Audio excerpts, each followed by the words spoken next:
¿sí? Entonces ya ni bien uno habla de pseudomonas, tú hablas, ya, es aquella bacteria que tiene ese pigmento de la riovermina biocianina, que esa es una de las particularidades.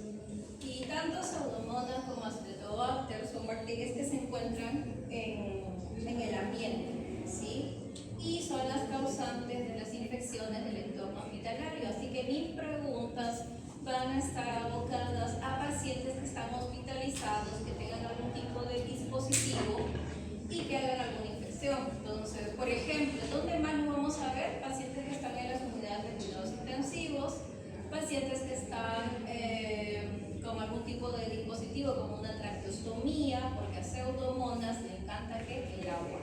Pseudomonas le encanta el agua, entonces ustedes lo primero que van a ver es un paciente secreción verdosa.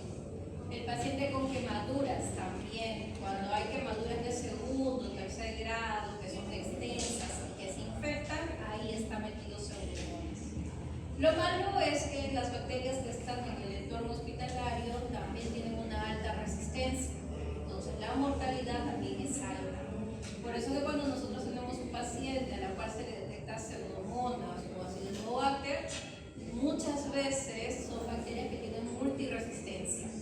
Entonces ya uno le explica a la familia el probable pronóstico que puede encontrarse en el paciente.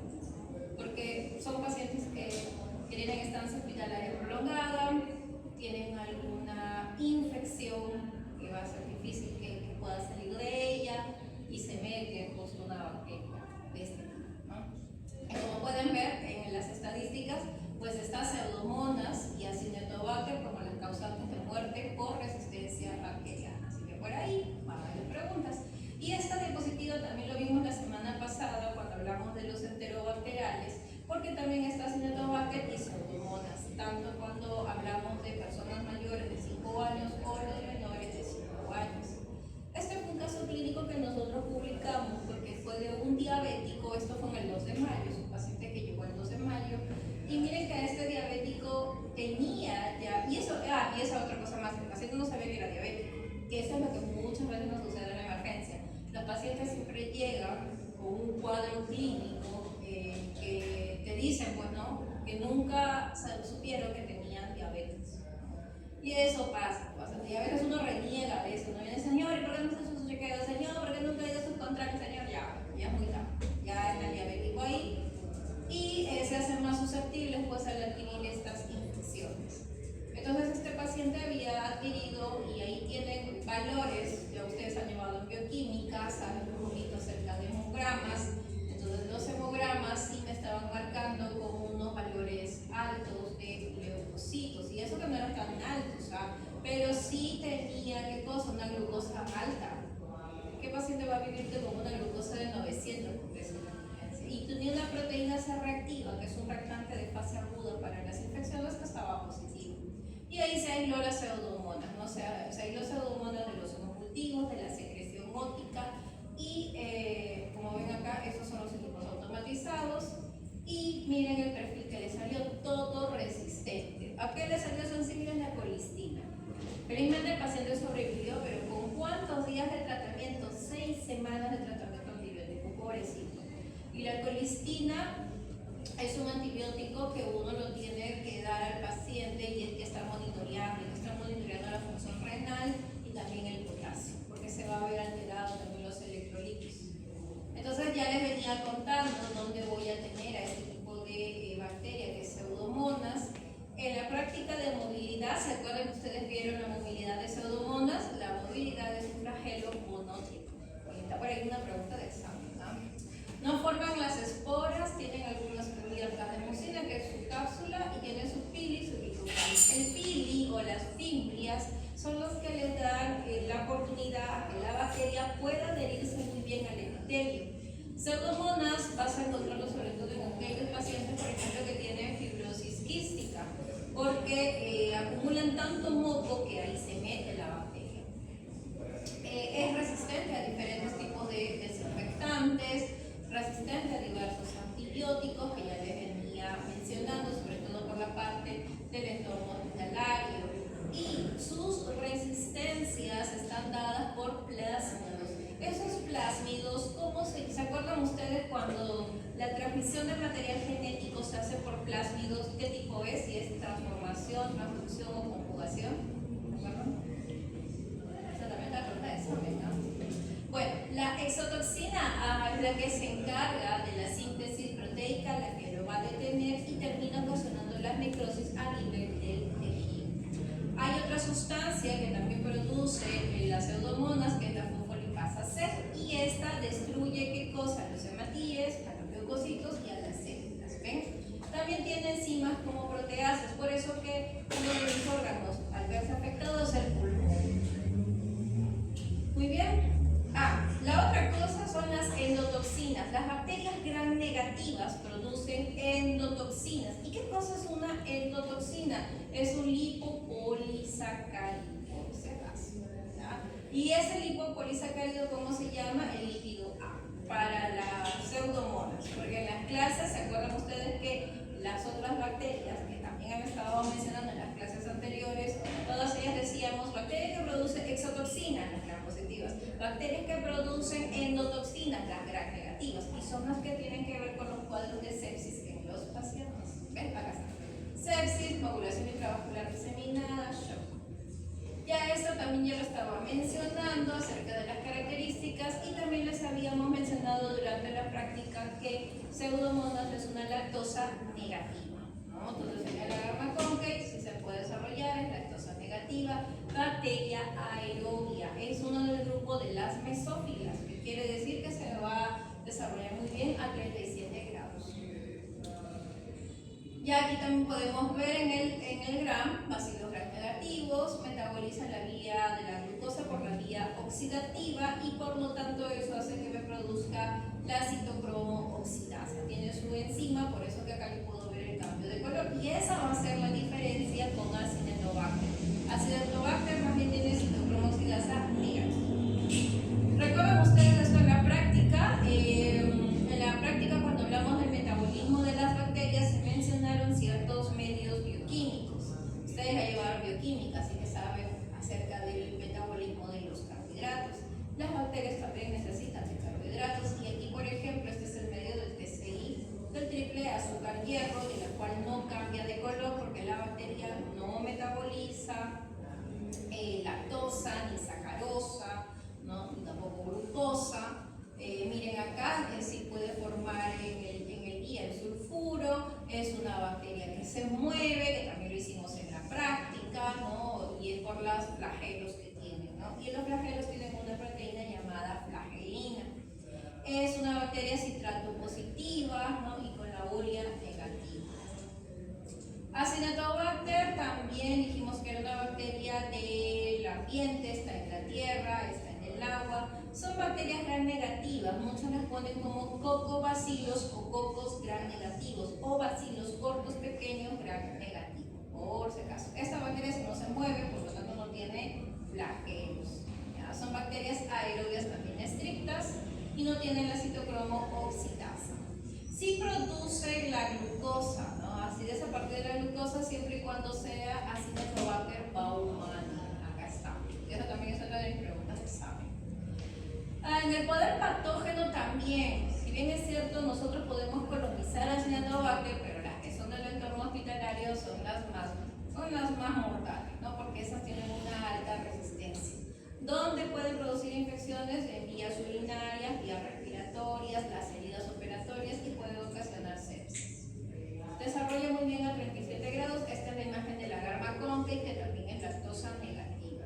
¿Ven? Ahí está la imagen, se ven como unos pocos bacilos gram negativos y no produce citocromo oxidasa. Entonces, por ahí, mi preguntita de examen, también paciente de la UCI, que tiene una neumonía.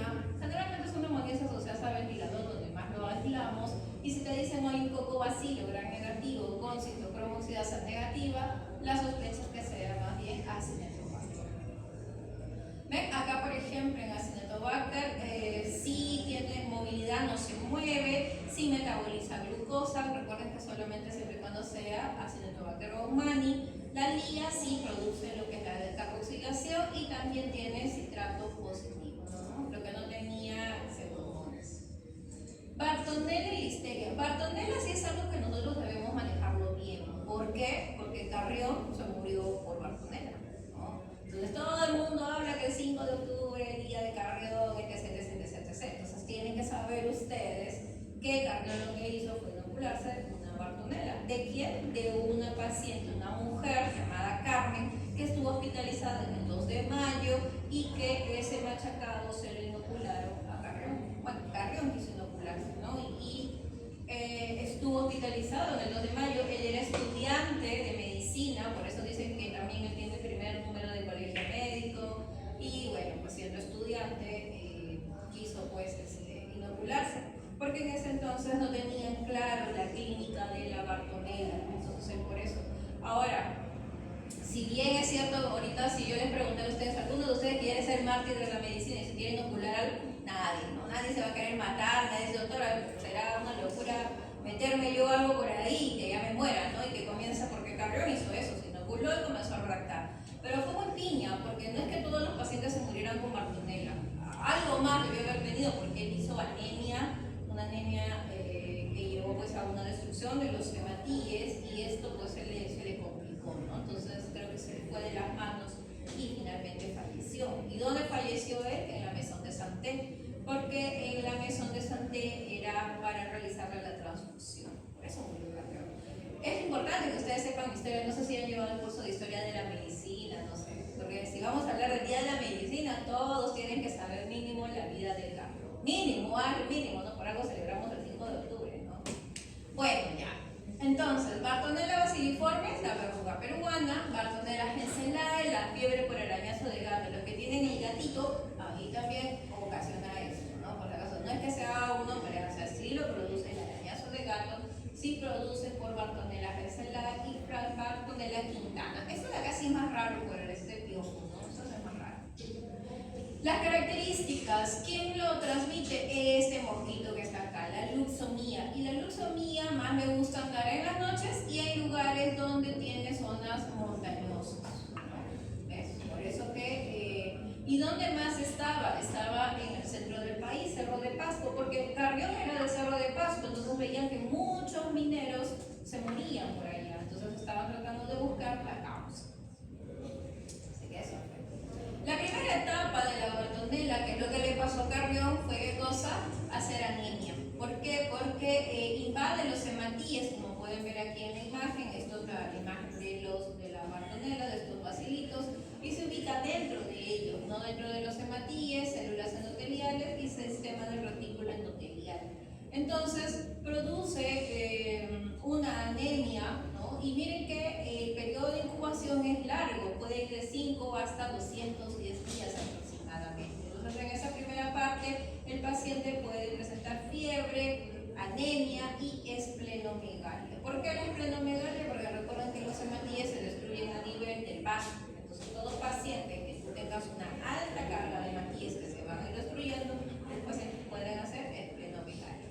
Ya en la etapa crónica, los pacientes pueden hacer estos cuadros de verruga, ¿no? Que eso es lo que no le pasó a Carrión. Carrión se quedó en su etapa aguda y ahí se murió. Eso es anemia hemolítica y No me está compartiendo. ¿no? ¡Ah! Y no me han dicho nada, ustedes bandidos, no me dicen. Yo ni cuenta más porque estaba mirando acá. Raro. Voy a tener que llamar. Pero ustedes tienen las diapositivas. Sí. Ya, me están siguiendo en las diapositivas. Ya, síganme mejor con las diapositivas. Porque hasta que llame al chico y no sé cuánto se va a pasar la vida. Bueno, en cuanto a la patogenia, ustedes ven en la imagen las verrugas, ¿no? Entonces esa es la etapa crónica. ¿Ya? Entonces, y a partir de eso se pueden tomar pruebas de biología molecular para su detección, ¿no? Entonces, también se pueden hacer los diagnósticos por hemocultivos. Actualmente sí se trabaja con los hemocultivos automatizados que te permiten una detección temprana. Bueno, se ven como bacilos gram negativos, puede crecer muy bien en el agar sangre, por si acaso. La listeria, esa bacteria, solamente para mencionar, la relación tiene que ver con gestantes. Entonces, puede producir aborto en gestantes, infecciones en las gestantes, cuadros de sepsis en los neonatos, sepsis y meningitis en pacientes con algún tipo de inmunosupresión. Porque ¿de dónde viene la listeria? Por alimentos mal cocidos, ¿no? Alimentos mal cocidos. A veces a algunos no les gusta comer la carne cruda, ¿no? Cuando van a la parrillas, al asado, donde dicen, no quiero mi carne así roja, dicen al rojo vivo, entonces bueno, ya ahí, si es que la carne está contaminada, puede haber ahí una listeria. Después los vegetales también están ahí, y esta bacteria pues ataca ¿dónde? A nivel del enterocito, y de ahí puede irse por las células epiteliales o los macrófagos para que sean fagocitados. Entonces, por ahí comienza su mecanismo, pero la listeria sí la aislamos en sangre, por si acaso, por eso que hasta muchas veces los hemocultivos los hemos aislado a listeria. La listeria también produce los cuadros de meningitis. Nosotros en el 2 de mayo hemos tenido oportunidad de tener cuadros con listeria. ¿Cuál es la característica? Bacilos gram positivos, por si acaso. La listeria también, ¿se acuerdan en la práctica que hicimos de la movilidad de la bacteria? Vieron un paraguas ustedes. Entonces, esa forma del paraguas es de la listeria, pero ese paraguas es a una temperatura de 22 a 25 grados. ¿Ya? Así que, y hablan de movilidad positiva. Cuando está a más temperatura la bacteria no se mueve. ¿Ya? Y en el hemograma tenemos leucocitosis con aumento de los monocitos.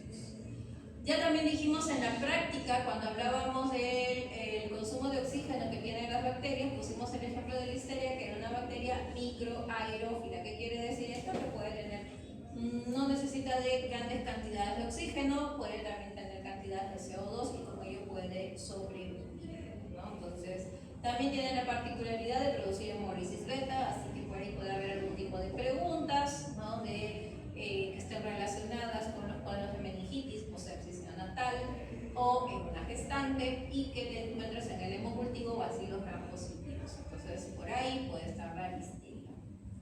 Tuvimos el caso de una gestante de Iquitos, vino de Iquitos con cuadro de fiebre.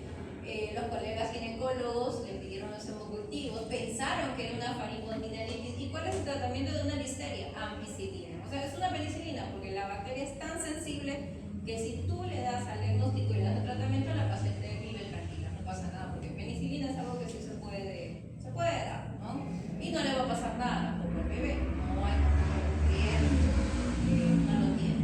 Entonces, también yo lo había mencionado, también ya les había dicho lo del paraguas y también tiene hidrólisis esculina. Acá también hacen la mención de la prevención, que también ya se la mencionado. Y finalmente, Brucella. Brucella es una bacteria que sí la tenemos aquí en Perú, ¿eh? ¿Y dónde la vas a encontrar? Sobre todo en los quesos. O sea, cuando vienen los quesos de dudosa procedencia, ahí está metida la Brucella. Así que si por ahí una preguntita vendría por ahí. Animales, es una zoonosis. ¿Se acuerdan ustedes en la clase cuando hablamos de bacterias que también tienen zoonosis? O sea, que producen infección tanto en los animales como en el hombre. ¿Qué bacterias dijimos ahí? Que también está en el examen, ¿no? No es una pregunta de examen. A ver, repasando el examen, de paso. ¿Cuáles? Zoonosis, que también produce zoonosis. ¿Qué? Pregunta de examen, ¿no? Ahorita van a dar su examen y vamos a hablar de eso. No, pero toxoplasmosis, eso es parásito. Eso, el anthrax, el carbunco, claro, el carbunco, eso sí lo hemos mencionado. Y también en la película de Pasteur, ustedes vieron las esporas, bacilos, ¿no? ¿Se acuerdan? Ya se me olvidaste la película, ya seguro. O ni la habrán visto, seguro le habrán pedido apoyo a ChatGPT, dame el resumen, todo, ya les sacó todo el resumen, ya está, doctora Cucha, ya lo tengo listo, ya. Se ríen porque lo han hecho, seguro. Que ahora tantas facilidades tienen ustedes, de verdad, antes nada, antes uno tenía que mirar todo, ya no había ni resumen, no había nada, ahora tú pides toda la información y ChatGPT te ayuda en todo. Claro que tienen que hacer un buen prompt, ¿no? Para que les ayude, tienen que hacer un buen prompt para que los hagan. Bueno, ya, seguimos entonces. Brucelosis es ahí, ¿no? También es una zoonosis, o sea, afecta tanto a los animales como al humano. Otra bacteria que también dijimos que era zoonosis es Campylobacter. ¿Se acuerdan del Campylobacter? Que también estaba en los animalitos, en el perro, en el gato, en los corderitos, en los chivos, etcétera, en los cabritos. También todos los animalitos también tienen Campylobacter y les dije que también producen diarreas en niños. Y que en el 2018 hubo un brote. Bueno, esa ya va a ser pregunta para este nuevo examen, para el segundo examen, que tuvimos un brote que estaba relacionado con Guillain-Barré. Y el causante estaba viéndose que era Campylobacter. Bueno, entonces, sí, pues el carbunco, y también les dije de dónde hay más carbunco, que es en la zona norte del país. Generalmente lo mencionan por la zona de Piura, ¿no? Los agricultores, los ganaderos son los más susceptibles de adquirir este tipo de infecciones por carbunco. Aunque ya es menos, porque ya hay más control sanitario, entonces, animal que se muere también, ¿no? Hay ciertos protocolos que se siguen, ¿no? Entonces, todo eso como que ahora está un poco más controlado. La brucela tiene una particularidad que es una bacteria intracelular. Entonces, cuando ustedes sospechen de brucela, se toma del hemocultivo. Pero, ¿qué le tienen que decir al laboratorio? Que ese hemocultivo te lo dejen por lo menos hasta 21 días. Generalmente nosotros los hemocultivos en el equipo, en incubación, solo lo tenemos por 5 días. Entonces, si ustedes sospechan de brucela, tienen que pedirle al laboratorio que lo deje por mayor tiempo de incubación, porque es una bacteria intracelular, entonces demora en poder dar la identificación. ¿Ya? Otra de las cosas que tiene son factores de virulencia, que tiene un lipopolisacárido de su pared bacteriana, y es ahí donde también forman los anticuerpos, los IgM, los IgG, ¿no? Y por eso que también brucela se detecta en sangre. Pero claro, previa medición de anticuerpos, ¿no? Y también se hacen las aglutinaciones en brucela, también se realiza, que la prueba se llama rosa de Bengala, por si acaso. No sé si lo he puesto por acá, pero ya lo anotan por ahí. Bueno, ya hago mención de todos los animalitos que pueden verse afectados, el humano también, y a cada especie de brucela está relacionada con algún tipo de animal específico, ¿no? Entonces también está.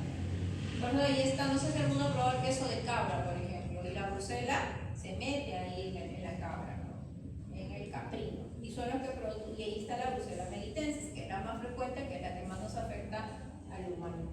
Es horrible. Bueno, a mí no me gusta mucho el queso de cabra, pero hay gente que le encanta el queso de cabra, pero no sé, a mí me parece muy ácido, amargo, no sé. Lo han probado y les gusta. Ay, bueno, ya. Brucela, entonces ya decíamos que es una bacteria intracelular. Entonces, por eso que los antibióticos se hace más difícil que puedan actuar. Por eso que también el tratamiento es un tratamiento prolongado. Por lo menos se le da hasta 21 días. Lo mismo pasa cuando tienen infecciones con el hueso, porque también justo brucelas también afectan los tejidos óseos. También los antibióticos no tienen buena penetración al hueso. Y si ustedes habrán visto por ahí, los tratamientos que hacen los traumatólogos son de 21 días, 30 días aproximadamente, o sea, no es un corto tiempo.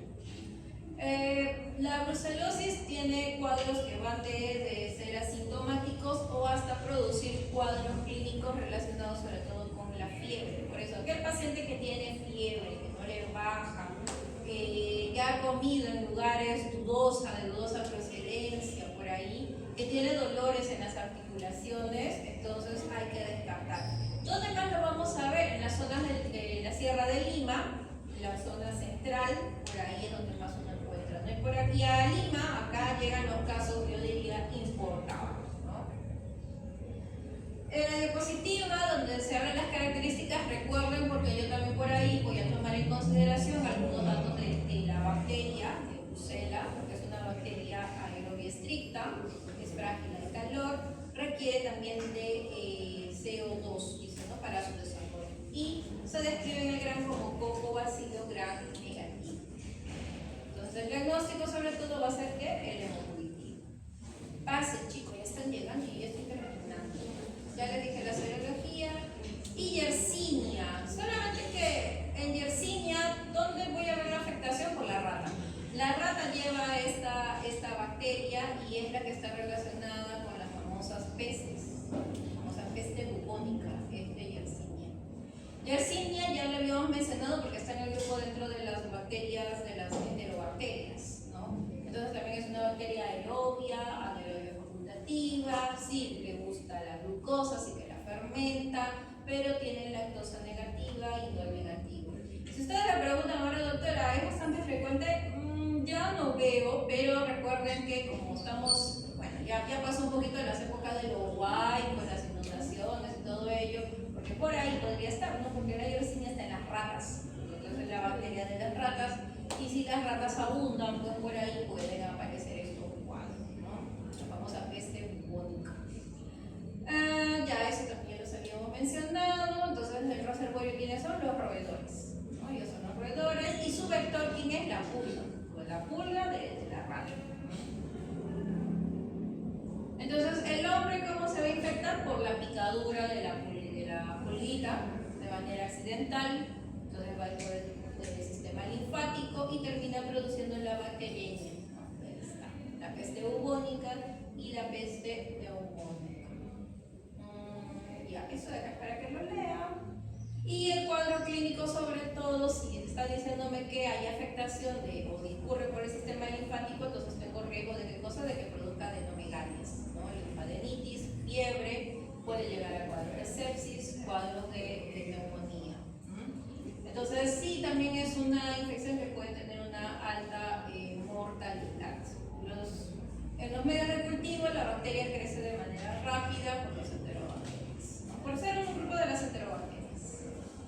Listo, entonces ya quise hacerles un resumen de esta clase, así que los dejo tranquilos para que sigan estudiando. Las preguntas que yo he preparado para este primer examen, como les dije, todas están relacionadas aquí con casos clínicos. Entonces, y eso lo hemos estado mencionando en la clase. Al inicio dije como 3 preguntas que están ahí colocadas en el examen. Así que bueno, vamos a ver cómo les irá. Los que se están de este grupo, ustedes se van a quedar acá. Acá me van a traer los exámenes. Vamos a comenzar a las 4 de la tarde.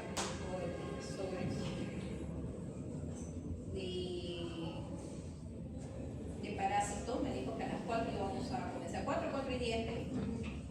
Estoy esperando que me traigan los exámenes y ya comenzaremos. Los que están atrás los voy a hacer